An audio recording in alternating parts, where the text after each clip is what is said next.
আজকে তোমাদের সঙ্গে আমি একটা এমন রেসিপি শেয়ার করতে চলেছি যে খেতে এতটাই ভালো হয় আর বাড়িতে থাকা অল্প উপকরণেই কিন্তু এই রেসিপিটা তৈরি হয়ে যায়। মাছ মাংস না থাকলে আমরা অনেক চিন্তায় পড়ে যাই যে কি রান্না করা যায়। তো যদি মাছ মাংস বাড়িতে না থাকে তাহলে কিন্তু এই রেসিপিটা তোমরা খুব সহজেই বানিয়ে নিতে পারো। সময়ও অনেক কম লাগে, খেতেও অনেক সুন্দর লাগে। তো চলো তোমাদের রেসিপিটা দেখাই। এখানে আমি প্রথমে দুটো ডিম সেদ্ধ করে রেখেছিলাম, সেই ডিম দুটোকে হালকা তেলে ভেজে নিলাম। ডিম দুটো ভাজা হয়ে গেছে, অল্প একটুখানি তেল ছিল, সেই তেলেই আমি একটুখানি ফুলকপি রেখেছিলাম, সেই ফুলকপিটা দিয়ে দিলাম। ফুলকপিটা দেখো আমি এইরকম করেই কেটেছি, তোমরা যদি একটু ছোট বড় করতে চাও তো করে নিতে পারো। ফুলকপিটাও আমার ভাজা হয়ে গেছে, আমি উঠিয়ে নিচ্ছি।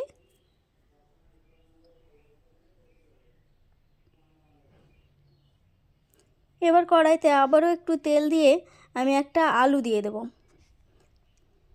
দেখো আলুটাও আমি আমার ইচ্ছা মতো কেটেছি, তোমরা তোমাদের ইচ্ছা মতো কেটে নিতে পারো। আলুটা একটু লম্বা লম্বা থাকলে দেখতে ভালো লাগে বলে আমি এরকম করেই কেটেছি। তো তোমরা তোমাদের ইচ্ছা মতোই কেটো। আলুটাও আমি হালকা ভেজে নেব, খুব বেশি ভাজার দরকার নেই। আলুটা ভেজে উঠিয়ে নিলাম। তারপরে কড়াইতে আমি আবারও তেল দিয়ে দিলাম। এবার একটা বড় সাইজের পেঁয়াজ কেটে দিলাম। পেঁয়াজটা একটু হালকা ভাজা ভাজা করে নেব। দেখতেই পাচ্ছ পেঁয়াজটা আমি হালকা ভেজে নিয়েছি। এবার একটুখানি মশলা পেস্ট দিয়ে দেব। এখানে আমার আদা রসুনের পেস্ট করা ছিল, আমি সেটাই দিয়ে দিলাম।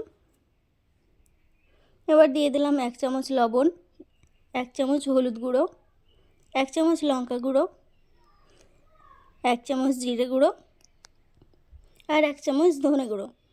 এবার এগুলো সব ভালো করে একটু কষিয়ে নিতে হবে।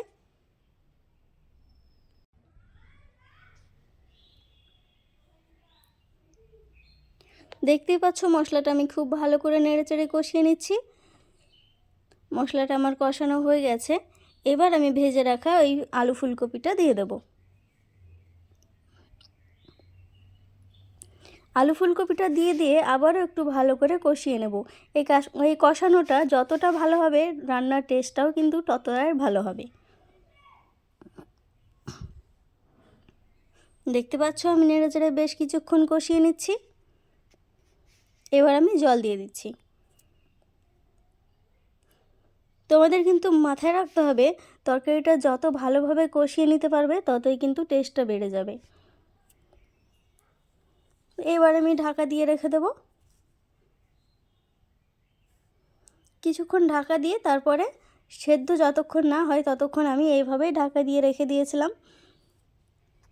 এবার ঢাকা তুলে দেখাচ্ছি তোমাদেরকে। দেখো আমার তরকারিটা কিন্তু সেদ্ধ হয়ে গেছে, আমি একটা আলু কেটে তোমাদের দেখিয়ে দিলাম। এইবার আমি ডিমটা দিয়ে দিলাম। ডিমটা তখন যদি একসঙ্গে দিয়ে দিতাম তাহলে কিন্তু ডিমটা ভেঙে যেতে পারতো, যেহেতু ভাজা আছে তাই আমি লাস্টেই দিলাম। এবার আর একটুখানি ফুটিয়ে তারপরে নামিয়ে নেব। তো দেখতেই পেলে খুব অল্প উপকরণে খুব সহজেই রান্নাটা হয়ে যায় আর খেতেও খুবই ভালো হয়। বাড়িতে মাছ মাংস না থাকলে এই রেসিপিটা যদি বাড়িতে বানিয়ে রাখো, বাচ্চা থেকে বড় কেউই খাবো না এ কথা বলবে না, হাত চেটে পুটে খেয়ে নেবে। রেসিপিটা আমি খুবই সহজভাবে বোঝানোর চেষ্টা করেছি, তো আশা করি তোমাদের অনেক উপকারে আসবে। ভিডিওটা ভালো লাগলে লাইক কমেন্ট শেয়ার করো, আর যারা আমার নতুন বন্ধুরা আছো তারা কিন্তু চ্যানেলটাকে অবশ্যই সাবস্ক্রাইব করে দিও।